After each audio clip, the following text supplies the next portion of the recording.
Good morning and welcome to another episode of On the Couch with Creatives, the show where we interview creative people of all walks of life. We're also part of the Creatives Group, the private networking group for creative professionals everywhere. Together, we help you to develop your creativity, connect you with like-minded individuals, and help you to grow your creative business. That sounds like a good idea to you? Then do please contact us after the show. We'd love to talk to you. But this is On the Couch. So, Julie, who do we have on the couch today? We have a very interesting woman on the couch today, film and TV florist Jenny Tobiin. And Jenny is a legend in the industry. She's provided flowers for 69 major films. There isn't a film that you haven't seen that Jenny hasn't worked on. So let's get her on the couch. Hello, Jenny, and welcome to On the Couch with Creatives. Thank you very much, Julie and Melanie. It's really nice to be here. Well, you look as though you're on the set of Beauty and the Beast or something. Do you have flowers like that all over your home? I do. I have flowers everywhere, and I make hair slides of every colour because I love wearing flowers in my hair. It's kind of like just makes me happy, puts me in the mood for my flower arranging, whatever it is. Well, it's like your trademark, isn't it? It is, it seems. So start off by telling us how you fell in love with flowers. Oh, gosh, that's from when I was a little kid, aged 5, when my grandfather used to grow flowers, and they were amazing. And I watched them grow from bulbs into flowers, big flowers. And Grandad fascinated me by the way, and that then led me to want to have a garden of my own. So my mummy and daddy gave me the bank that was down the very bottom of our garden behind a shed, so there was no sun getting to it, and I didn't understand all that then, but I was fascinated by fungi and moss, different textures of moss. And then I had fungi, and then I used to find little bits of china in the woods because we lived in the middle of the countryside, and I made my own little textured tapestry there, and I put flowers in between, but they didn't grow very well because it was not sunny enough. So that was something that was always there, even though I did not go to art college in the end, although I had a place. And how do I do? Oh, gone. And it just was always in me. And so wherever I was in London or at home, I was doing flowers just for me. And one day I happened to find somebody that wanted me to be a model to stop me in the street. I did that for a while. And then I went to work for somebody that had some photographic studios. Meanwhile, I had this little boy and always got a nanny through the Lady magazine. And one of the nannies I'd always kept in touch with turned up one day and said, I'm coming to stay for a while, because she was back in America. And she asked if she could have a dinner party. And I said, of course you can. And so we had a dinner party at my flat that was then in Chelsea. And she invited this chappie, and he was ever so nice, and we had such a laugh. And he said, by the way, when he was leaving, by the way, who did those flowers in your hall? And I said, me. And he said, they're absolutely outrageous and incredible. Will you do some for me? I said, of course I will. So he said, I don't know if you know this or not, but I actually work in the film industry. And I said, do you? He said, yes, I do. And I said, oh, okay. Where do you want me to bring them? And he said, well, look, first of all, I want you to go up to the top of King's Road and get some cards made with your address on in Beaufort Street. And then I want you to bring those to me with your arrangement. You can do whatever you like. I really like what you've done. So I made this I loved it. I really loved doing this arrangement for him because it was me doing something for somebody else. Because I used to do them as presents. Now I'm doing it for somebody that works in the industry. When I get there, he says, I'm taking you to a set. And it happened to be Birds of a Feather. And I really liked that program. So I was excited that he was going to give my arrangement to them. And I didn't know anything about it at all. I said, I don't know anything. And he said, well, don't worry, I'll teach you. So he said, look, I want you to come and work from my place in Chiswick. And I said, well, okay, no problem. He said, I'll give you the upstairs and you can do what you like. So I started going to Chiswick every day and hoped for a job. And all of a sudden, it's just happened. And I honestly did nothing. It was fate, because I'd been talking to a friend of mine that weekend saying, I am so sick of my job. I really want to do flowers. And my friend said, well, you've got to, you should at some time because you're so good at it. So that was it. And it just blossomed from there. Blossomed. I love the pun. It's amazing how doors just suddenly open that you don't even know are there. Well, everything in my whole life has been fated. The men I've met, the jobs I've done, I've never pushed for anything. I've just believed really hard in fate. And I still do to this day. And it's really ironic because I met you girls. I was really quiet and I met you out of fate. And out of you has come this lovely, lovely situation where I feel like I'm alive again because when I came to your meeting, I was around creative people. We all understand each other. We get each other. And that's the part I missed about not doing films through the strikes. And the strikes have still prevented films that are of any substance being made. And so Netflix and other Apple, etc., have taken over because there's got to be something. But it's just beginning to happen again. And I'm so grateful just to be around those people again, because they're my mates, they're my social life. And that's it. And I've done loads. Done loads of films. Tell us really about, honestly. Tell us about some of the films that you've done, Jenny, because you've got quite a CV, haven't you? Yes, I've done about 69 films, and that's the truth. And I was trying to make a list of them the other day because I wanted to I thought, I don't really know what I've done because I've forgotten a lot.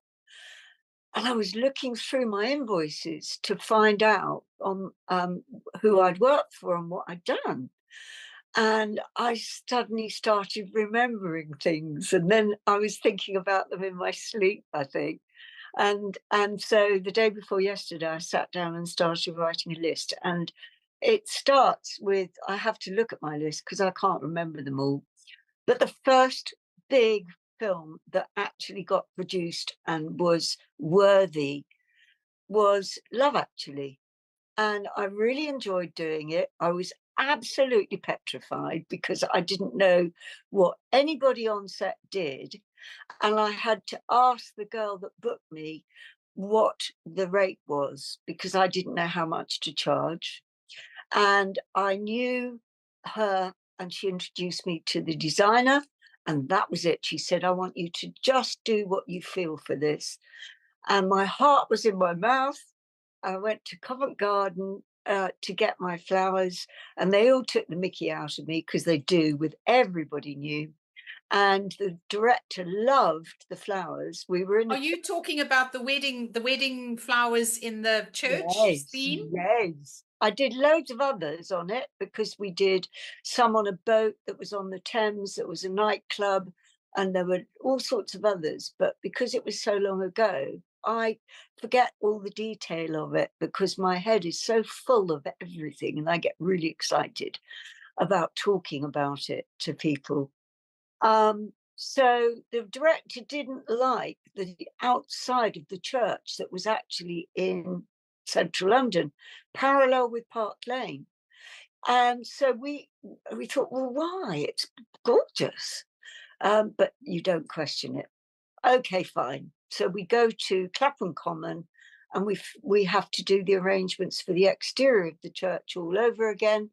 And that was my first experience.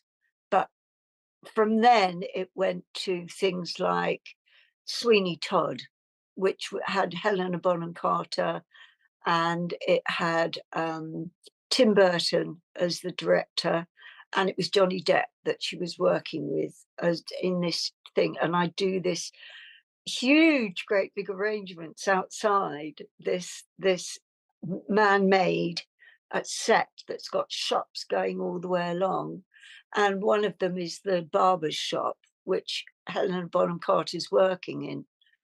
And then another one, which I remember very well, is Cinderella, because the person that was the set decorator was horrible. And I don't care, because she knows it. She's been sacked now by Disney.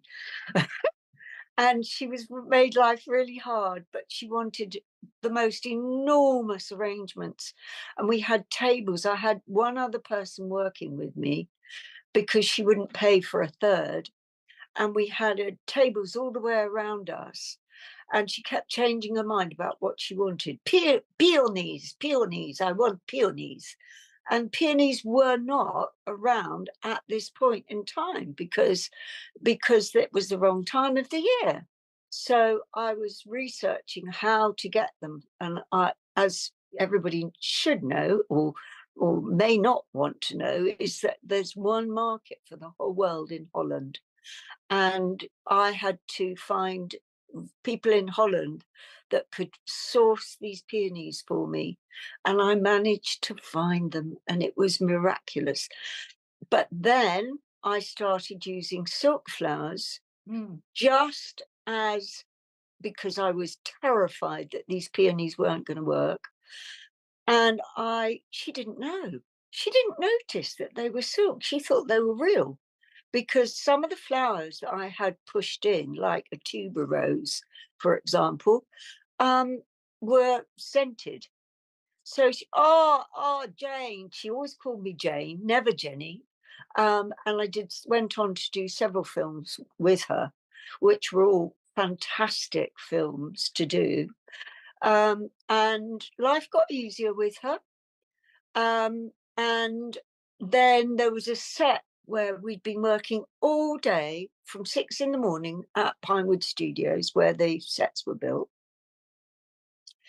And it was like a 15-hour day. And all of a sudden, she decides that she doesn't want silk flowers for the king's bedroom. She wants real roses, masses of them. 100 roses, Jane. I said, oh, right. Okay. What time are we on set? Oh, well, I need them for 7 a.m. Oh, okay. So this girl and I stayed up. We went to Covent Garden at 2:00 in the morning when they were just beginning to open. And one of the guys that I by then knew really well climbed over a fence to get into another stall there to get us Oasis, because we needed big Oasis for this. And we needed big vases as well. So he was picking up things and standing up the top of this fence and showing us them, and us going, oh no, it needs to be bigger than that. In the end, we got everything we needed from Eddie. Oh, God bless him. In the small hours of the morning. Yes, and we're exhausted, except that suddenly we're exhilarated because we've got what we needed. We've got the roses. So we go back to Pinewood Studios. By now, it's 5:00 in the morning, and there's a night porter there. And we go to him and we say, look, can you, we have to get into the studio. And he's tired. So he says, oh, Oh, right, because obviously we got passes to prove that we're working on the film. So he gives us the keys and says, you just do it, you just do it. So we go over and we open the door. And as we open the door, the alarm starts. And we worked through the alarm because we just went, we haven't got time to do this unless we just carry on. Because the place where the security were, which we thought would hear the alarm, was miles away, and we just carried on working through it. And we got those roses done, and they were on set ready for when this old cow came. And the director loved it. And we were just, oh, and she made it work till lunchtime. Well, you know, people don't realize just how much dirty, grubby work goes on behind the scenes when it comes to making films, because it all looks so magical on the scene, on the screen. Yes, it does, because they play around with it in what's called the post-production studios. It's played around with sometimes. They will cut a massive load of my flowers and I'm gutted, but there's nothing you can do. You've just got, by now, because I've been doing it for over 20 years, I just accept it for what it is. And it happened to me on Napoleon, because that was my last big film. And I was so excited about it because I know the whole history of Napoleon, because I've researched so many things so that I'm prepared. And it's the atmosphere that we're creating is very dependent upon the script, which I either get given and absorb, or I get a précis told to me by the set deck and the designer, so that I can feel it and I know what's required. And I'm imagining this incredible, wonderful background of flowers, because Josephine, as everybody knows, loved her flowers. So we went to a beautiful, beautiful country estate where there was this tiny little house in Boughton, miles away. And we were looking for flowers that were in wholesalers nearby, because the director kept changing his mind about what he wanted, big, small, whatever. And we went to wholesalers near the sets before. We were being tested for COVID before we could get on set. And we did these incredible things. And sometimes I had 8 people working for me, 2 of which were men. And they would be the ones carrying the flowers going up to the set. And we would be so busy doing the next thing, they would just go and put them on set and then come back. And several times we were called back because the director decided he didn't want flowers now on the set, so we had to take them off. And that became the norm. And one day we were in Lincolnshire Cathedral. We know that he's being actually crowned there. So we go to Lincolnshire Cathedral. We're in a B&B miles away, but we get there. We've got everything we think is possible that they might need.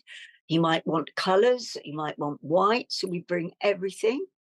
And we start making these huge, great big arrangements.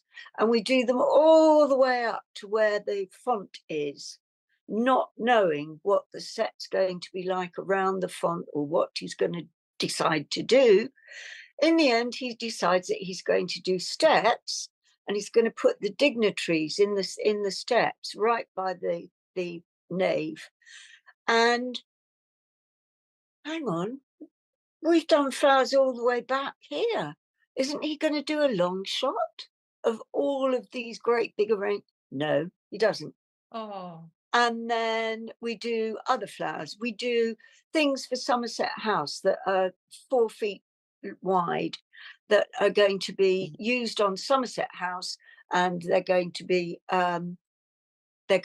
dragged up the front of the building. So we know that we've got to do these things very, very strongly, but we've got to make these great big wreaths in a way that they would have been made. So we took 2 days to make these huge, great big things. One of the people that were working made us, the prop men made us these great big circles, and we made them. They were beautiful, great big garlands in the style that they would, that were connecting each of them, because Somerset House is huge.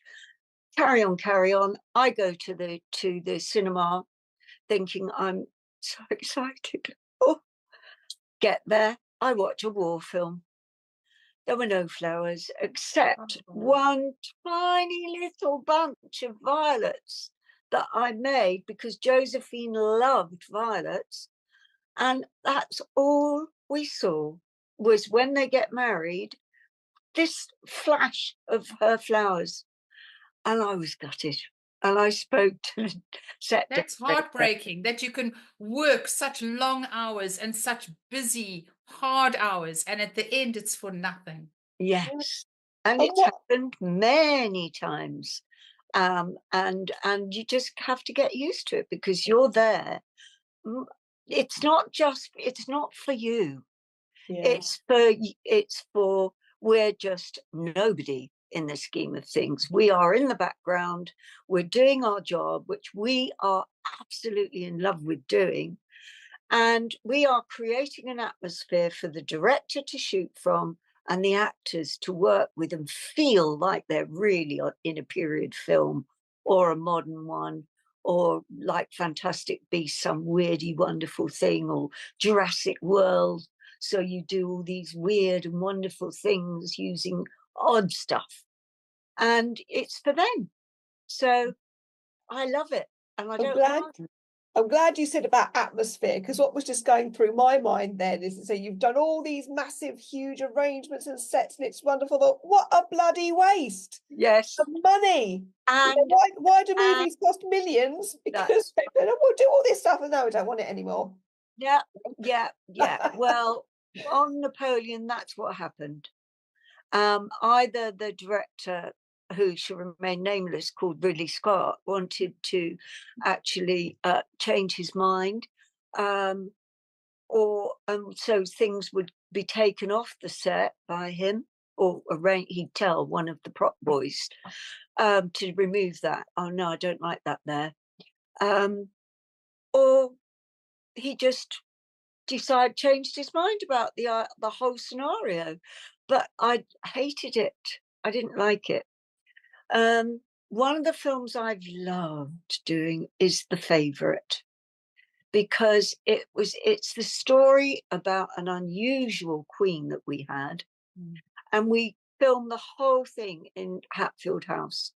The sets were all built there, and all my flowers were seen, except that they weren't quite as showy as I'd have liked them to be, because the rooms were very dark, and I loved doing it.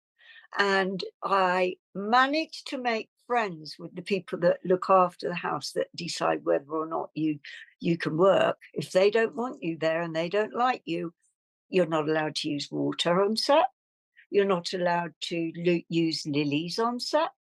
And so that means that you've got to use silk flowers, because otherwise you might get a lily open, which is what they want, but it's dripping some pollen on one of their wonderful pieces of furniture.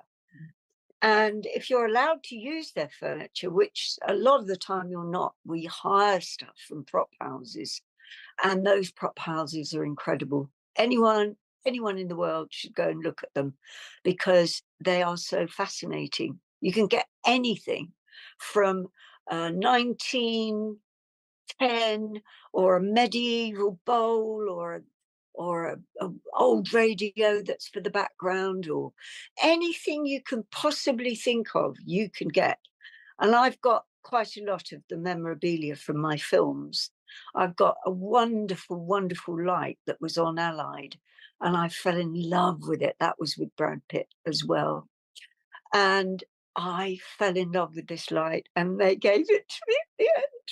You seem to have a lot of flowers in your house. Are many of those arrangements from your Oh, films? yes, and I've even got some paper flowers that I made because I was asked to do a film called Cruella, and the designer wanted paper flowers, and they organised a lady to go to the studio that made paper flowers, and they got some students from Kingston to make the flowers. And I rang them and I said, please, please let me come and make flowers with the girls. I don't care if I don't get paid. I just want to learn how to do it. So they said, yeah, sure, of course you can, and you can get paid. So I sat with the girls for 2 weeks and I made hundreds and hundreds of paper flowers. So there were roses and there were carnations, and they were all a little bit odd. And I don't know why, but I decided that I'd tinge them with gold or black, just because it was supposed to be all white flowers. And I thought, do you know what? She's got half black, half white hair. I'm just going to make a few and see if they like them. In the end, that set became a black and white ball, not a white ball. And I've actually got 1, 2, 3, 4 of the flowers because I made some when I got home to make sure I could still make them. And I've got them in a vase in my house. Oh, you must have so many fascinating stories about every one of those 69 films. The other day, before we arranged this interview, you was talking about Elizabeth the Golden Age, where you had to work in Ely Cathedral and you had to be careful of the bats in Oh, the belfry because they're protected, and all yes. these wonderful stories that we could spend the whole day talking about, but we Yeah. can't. Can you just list a few of the films, like you Okay. are Maleficent? Okay, I've got to look at my list, so forgive me if I look down. I've done Kingsman: The Golden Circle, Fantastic Beasts 1 and 2, Half Bad, Kick-Ass 1 and 2 that had Nicolas Cage, and I did Mrs. Henderson Presents. God, there are stories to tell about that because they were in the middle of a field. I could go on and on.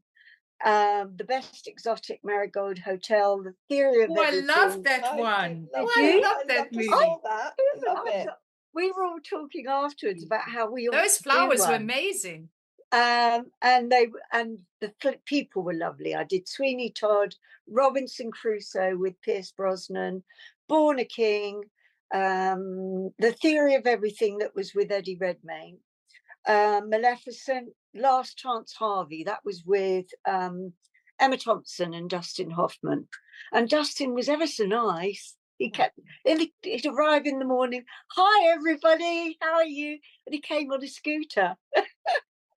Makes all the difference when people are actually kind to each other and normal and human on a set. It's very, very regular that when you bond because you're a decent human being and you're just humble, and certainly I am.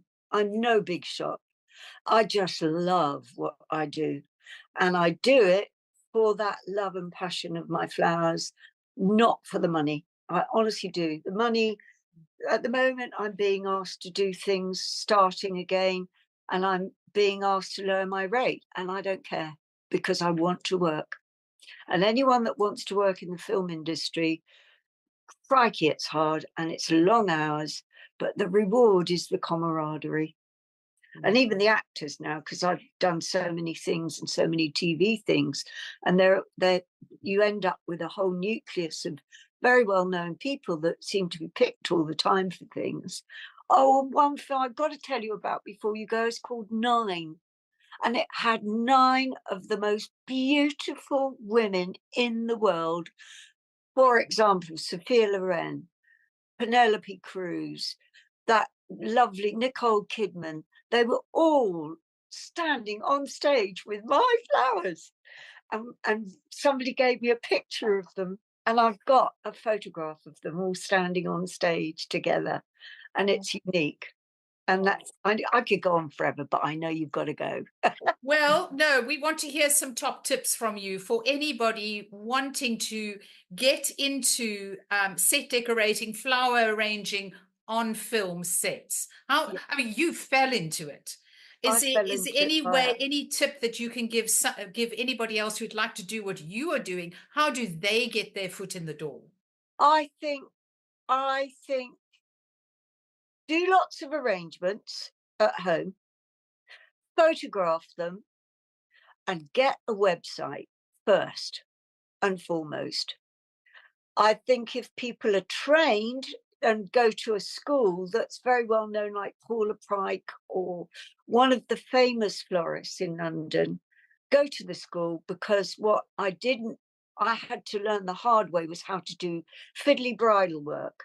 If I'd gone to a school, I would have known how to do it. I would have learned. So I think go to a school, learn the basics, and then get do some arrangements in all sorts of weird and wonderful things, and put them on a website. Get someone to do a website and get that website out there. And I now get all my work through my website, because once you make it up and you get somebody to host it for you, you find that if they're good at hosting, which they've got to be, then they're the very fact that they've done it and they're looking after it all the time, and they're pushing it forward and forward on Google, you end up getting known, and then you'll get a job, because people are always looking all over the world for florists to do a job.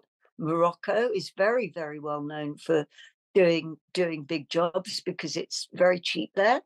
And they don't take the florist from London or from the countryside. They try and find one there. And anywhere in the world you can do flowers. It's not just England. So I say to everybody, go with your heart, feel what you're doing, and do it out of love. And if you love what you've done, somebody else will. Do some outrageous ones and do some very formal ones, because sometimes that's what they want for the character, and you'll get discovered. Definitely. And what about working as a film florist or TV florist? Yeah, Any tips about the hours of work? Do you need stamina? What would you say? I'd say you've got to have enthusiasm, most important, enthusiasm, and be bubbly and cheerful, but be very quiet when you're on set and just unobtrusive, because you can upset the balance. You have to turn your phone off when you're on set. It's very grueling. You get there at 5 or 6 in the morning. You might have to travel miles. Sometimes I've traveled 5 hours to be there for 6 in the morning, and then get on set, and they don't need me till 12. You've got to have stamina. Yes, you've got to be good natured, because sometimes they can really irritate you with the questions they want and the actual requirement for the job. But you just go with it. You say, right, yes, no problem. Yes, no problem. Even though you're in your heart, you're going, oh my gosh, how am I going to get that done in time? You just keep that to yourself and you say, yes, no problem, and do it. I think Whatever you it have to is. have, I think you have to have a fairly amenable nature as well, don't you? Because there's a lot of ego Most in film. definitely. You know, Most there's a definitely. lot of If ego, you've and got you need to know that no, kind of on the back end of it, you have to deal with that. You know, they're not going to be running around you. You have to be, yes, sir, no, sir, 3 bags full, sir, absolutely, and do the job to a high absolutely. standard. And I still am like that. I'm not a show off. If you are, you won't last 5 minutes, because the actors have got the egos and the camera crew have got the egos. You are nobody. You're just there to make everybody feel good. And that's what your job is. So you do. And then behind the scenes, you have a laugh and a joke with the art department. And that's what makes it addictive, because you end up with a nucleus of friends that you love because they all understand you. I've got a nickname. Mine's Jenny from the Block. And all of the prop boys that are really important call me Jenny from the Block. Oh, wicked. Jenny from the Block's here. And it's them that you can giggle with, not the people on set. So that's it. Right. Well, as I said before, we could talk to you all day. I But could we're going to too, wrap I'm up sorry. now. Melanie is going to pull out her values jam cards, and we're going to dig into your psyche. Now, it's very quick. There are no wrong or right answers. You're going to pick a card, and Melanie will tell you what's on that card, and she'll ask you some questions. And we really just want one word or one sentence, but just throw it out without even thinking. Just what the first thing that comes into your head, even if it sounds crazy, Even if it's rude. even if it's rude. Even if it's rude. We'll There's beep no you. holds barred here. Okay. Nothing censored on this show.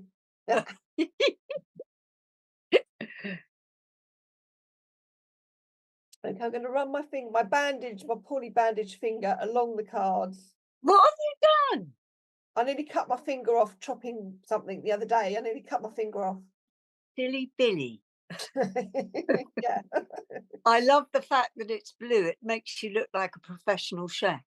That is Minnie Mouse, actually. Got Minnie Oh. Mouse on it.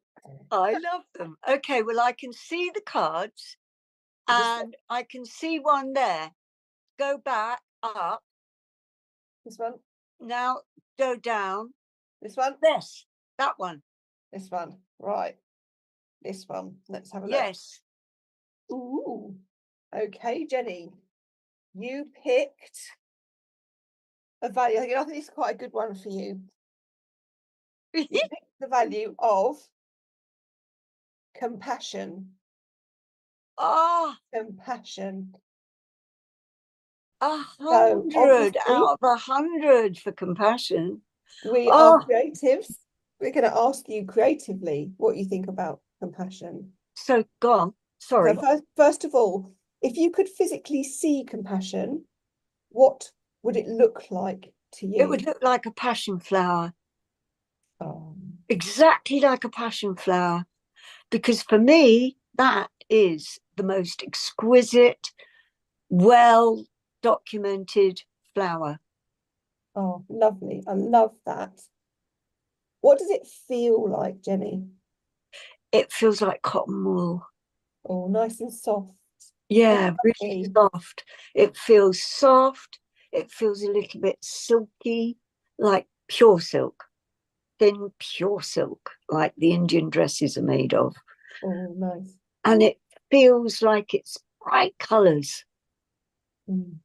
And it's just, it can fill up your whole heart and just make your whole head feel smiley. Oh, I love that. I love that. If it had a sound, what would it sound like, do you think? A flute. Oh, lovely. And go on, ask her the next one. What does it smell like? It smells like angel perfume. And what does it taste like? It tastes like strawberries. Oh, yeah. Sweet ones that are on their stalk and you just pick them from the garden. Oh, Jenny, it's been absolutely delightful to talk to you. I mean, we could, as I said before, talk to you all day. I'd love to know so many stories about so many films that you've worked on, and maybe you can come back on the couch one day and we can Of course I will. get a little bit more detail from you. I do love talking. Now, I do know before we go, Jenny's details are going across the bottom of the screen as we speak. But in between films, we do just have to let you know that Jenny does also do wonderful flower arrangements for private events or corporate events. And she does also hold workshops as well. So if you like what you've heard today and you think that you'd like to learn some tips and tricks from Jenny, please do look at her website, Jenny Tobin Flowers, and you can follow her on Instagram and you'll find details if she does have any upcoming workshops. And you can get to know her a little better and learn her wonderful skill of floristry. But as Julie has said, it's been an absolute pleasure and a delight and a wonder to have you sharing the couch with us today. Thank you so much. Thank you so much for asking me. I forgot to tell you about the workshops and weddings. When are you getting married?